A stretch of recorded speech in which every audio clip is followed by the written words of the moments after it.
Ouça agora a crônica de Duca Siliprandi. Autódromo de Cascavel. A história deve ser preservada.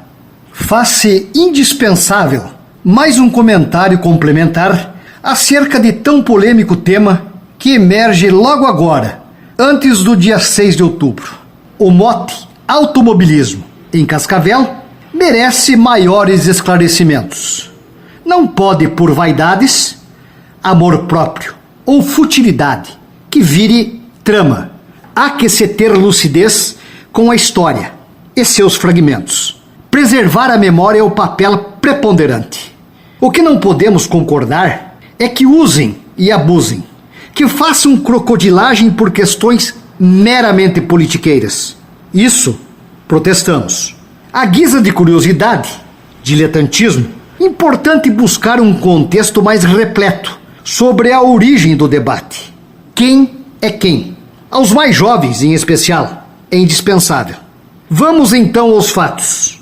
Há quase 70 anos, Zilmar Belks pisava em Cascavel e aqui se consolidava como um cascavelense pioneiro.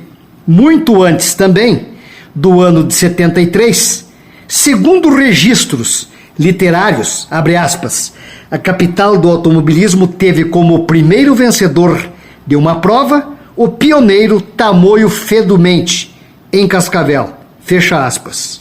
O pivô dessa discussão, Pedro Mufato, surge bem depois, de 1970 para frente.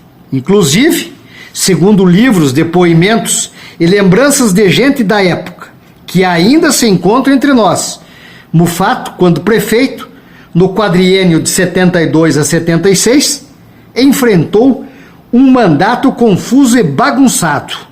Antes, Pedro vendia batatas em Inácio Martins, sua terra natal. Mufato era do MDB, mas foi loguinho para o colo da Arena.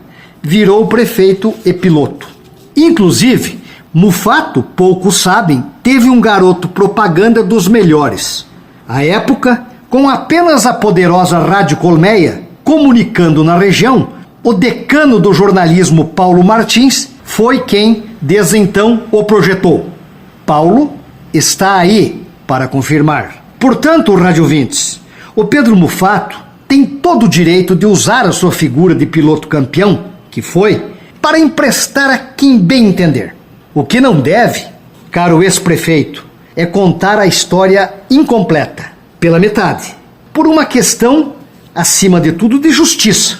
Outra faceta de Pedro, que pouco ou quase nunca vem à baila, foi, entre outras megalomanias, a Expovel 75. Segundo o historiador e jornalista Anselmo Cordeiro, em memória, envolta a escândalos e que até processo virou. Detalhes no livro Ninho de Cobras, da Lavra de Cordeiro. Eu mesmo conheci bem o famoso promotor Cata Preta, que frequentava churrascos organizados pelos advogados da época, a então Associação dos Advogados do Oeste, inclusive na casa de meu pai. Cata Preta conheceu bem o caso da Expovel, do ano de 75. Naquele caso da Expovel, um dos advogados que fustigou o tema foi o saudoso Bolívar Dantas, que nos deixou recentemente, agora em 24. Fernando Gomes, o abrelino, foi um dos secretários de Mufato. Mas esta é outra história. Belks rebateu Pedro Mufato em entrevista a Estúdio 92 e afirmou categoricamente e de forma irrefutável de que o candidato que Pedro Mufato aponta como benfeitor do autódromo, na realidade nada fez em benefício. Muito pelo contrário. Edgar podia reparar as meias-verdades que ficaram no ar, sob pena de deixar Pedro Mufato numa situação vexatória, no mínimo. Você ouviu na Estúdio 92, Crônica com Duca Siliprandi.